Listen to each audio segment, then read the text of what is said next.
बिस्मिल्लाहिर्रहमानिर्रहीम अल्हम्दुलिल्लाहि रब्बिल आलमीन वस्सलातु वस्सलामु अला रसूलिल करीम अम्मा बाद अस्सलाम अलैकुम रहमतुल्लाहि वबरकातुहू।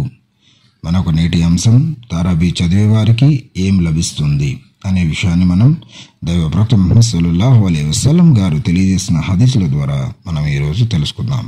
అల్లాహ్ సుబ్హానహు వ తఆలా మనం తెలుసుకున్న ప్రతిదీ కూడా ఆచరించే భాగ్యాన్ని ప్రసాదించుగాక. అలాగే మన ఆచరణలన్నీ కూడా అల్లాహ్ సుబ్హానహు వ తఆలా స్వీకరించుగాక. ఇక విషయానికి వస్తే హజరత్ అబూ హురైరా రదియల్లాహు అన్హు కథనం ప్రకారం దైవప్రవక్త ముహమ్మద్ సల్లల్లాహు అలైహి వసల్లం వారు ఈ విధంగా ప్రవచించారు: ఎవరైతే విశ్వాసంతో పుణ్యాన్ని ఆశిస్తూ రమదాన్ నెలలో నిలబడతాడో, అంటే రాత్రిపూట నమాజ్ కోసం నిలబడతాడో, అతని వెనుకటి పాపాలు మన్నించబడతాయి. అల్హమ్దులిల్లా. దీనికి ఆధారం సహీ బుఖారీ మరియు సహీ ముస్లిం. ఈ హదీస్ ద్వారా పూర్తిగా అర్థమవుతున్న విషయం, ఎవరైతే అల్లాహ్ విశ్వాసంతో నమాజు కోసం నిలబడతారో వారి పాపాలు క్షమించబడతాయి.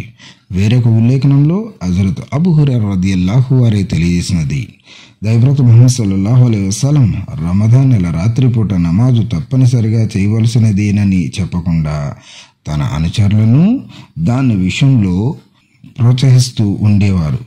ఇలా అనేవారు: ఎవరైతే రమదాన్ నెలలో విశ్వాసంతో పుణ్యం ప్రసాదించాలనే ఉద్దేశంతో నమాజు చేస్తాడో అతని పూర్వ పాపాలు మన్నించబడతాయి. అల్హమ్దులిల్లా. ఇక్కడ ఒక విషయం, నమాజ్ అనేది ఎక్స్ప్రెస్ తరాబీ ప్రకారంగా గబగబా రుకు, గబగబా సజ్దా, గబగబా పారాయణం చేయడం ఇది నమాజే కాదు. ఇలాంటి తరాబీలు చదివేవారి వెనకాల ఏ ఒక్కరూ కూడా నమాజు చదివినా వారొక నమాజు స్వీకృతం కాదు. ఎందుకంటే దైవప్రవక్త ముహమ్మద్ సల్లల్లాహు అలైహి వసల్లం గారు మరొక హదీస్లో ఆయన మజీద్లో కూర్చొని ఉన్నారు. ఒక వ్యక్తి వచ్చాడు. ఆ వ్యక్తి వచ్చి వుజూ చేసుకొని నమాజు చదివారు. ఆ తర్వాత అతను ప్రవక్త వారికి సలాం చేశారు. ప్రవక్త ముహమ్మద్ సల్లల్లాహు అలైహి వసల్లం ఆయనకి ప్రతి సలాం చేసి, నీ నమాజు స్వీకరించబడలేదు, వెళ్ళి వుజూ చేసి మళ్ళీ నమాజు చదువు అని చెప్పారు. ఆ వ్యక్తి అలాగే వెళ్ళి వుజూ చేసి మళ్ళీ నమాజు చదివి ప్రవక్త గారికి సలాం చెప్పారు.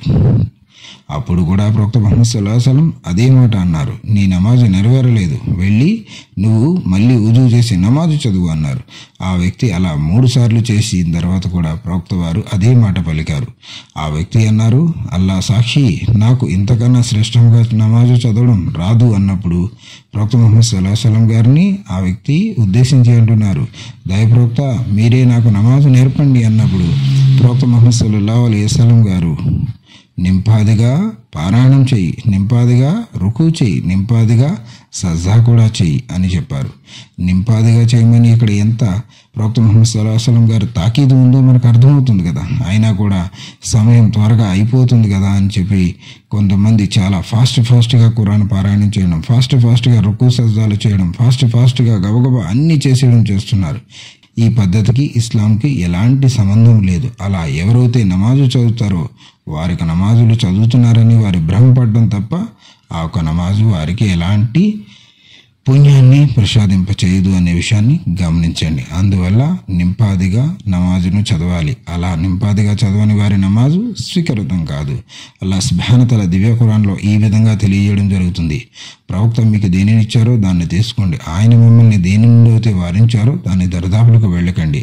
అలాగే ప్రవక్త ముహమ్మద్ సల్లల్లాహు అలైహి వసల్లం తెలియజేసిన మరొక హదీస్: నేను చెప్పిన విషయం ఎవరైనా సరే నా ఒక మాటగా చెబుతారో వారొక నివాసం నరకంలో ఏర్పరచుకోవాలి. కొంతమంది తరాబీ ప్రవక్త వారు ఇంత ఫాస్ట్గా చదివించారు, లేదా ఖలీఫాలు ఇంత ఫాస్ట్గా చదివారని ఎవరైనా అబద్ధం చెప్తే వారొక నివాసం నరకంలో ఏర్పరచుకోవాలి. అందువల్ల మనకు ఉత్తమంగా ఆదర్శం ఎవరు? ప్రవక్త ముహమ్మద్ సల్లల్లాహు అలైహి వసల్లం. దీనికి అల్లాహ్ సుబ్హానహు వ తఆలా స్పష్టంగా తెలియజేస్తున్నాడు: ప్రవక్త ఒక జీవితంలో మీకు ఆదర్శం ఉంది. అందువల్ల ప్రవక్త ఏదైతే చేశారో, ఏదైతే చేయొద్దన్నారో ఆ విషయాలను మనం ఖచ్చితంగా పాటించాలి. అలా పాటించిన పక్షాన మనము అల్లాహ్ సమక్షంలో నిలబడినప్పుడు మనం దోషులైపోతాం. అందువల్ల ప్రతి ఒక్కరూ తమ నమాజులను శ్రద్ధ వహించండి. ఎటువంటి చెడు కార్యాలు మనకు మార్గహీనతకు గురి చేస్తాయో అటువంటి విషయాలకి దూరంగా ఉండండి. అల్లాహ్ సుబ్హానహు వ తఆలా మన అందరికీ కూడా ఈ యొక్క రమదాన్లో ఎక్కువ పుణ్యకార్యాలు చేసుకునే భాగ్యాన్ని ప్రసాదించుగాక. అల్లాహ్ సుబ్హానహు వ తఆలా మనం చేసిన ప్రతి ఒక్క పుణ్యకార్యాన్ని స్వీకరింపజేయుగాక. అలాగే మనందరికీ కూడా అల్లాహ్ సుబ్హానహు వ తఆలా ఖయామత్ రోజున రయాన్ ఒక ద్వారం నుండి స్వర్గ ప్రవేశాన్ని ప్రసాదించుగాక. ఆమీన్. వాకిరు దవనా అనిల్ హమ్దులిల్లాహి రబ్బిల్ ఆలమీన్. ఈ యొక్క రమదాన్ నెలలో నిరుపేద ముస్లింలకు ఏఎస్వి ఎడ్యుకేషనల్ చారిటబుల్ ట్రస్ట్ నుండి కిట్ అనేది అంటే కొన్ని వారికి సామాలు సహరీ ఇఫ్తార్కి సంబంధించిన సామాన్లు అందజేయడం జరుగుతుంది. మీకు తోచిన సహాయం ఈ ట్రస్ట్కు అందించండి. జజాకల్లాహ్ ఖైర్. అల్లాహ్ సుబ్హానహు వ తఆలా మీరు చేసిన దాన ధర్మాలను స్వీకరించుగాక. దానికి ప్రతిఫలాన్ని అల్లాహ్ మీకు ప్రసాదించుగాక. ఆమీన్.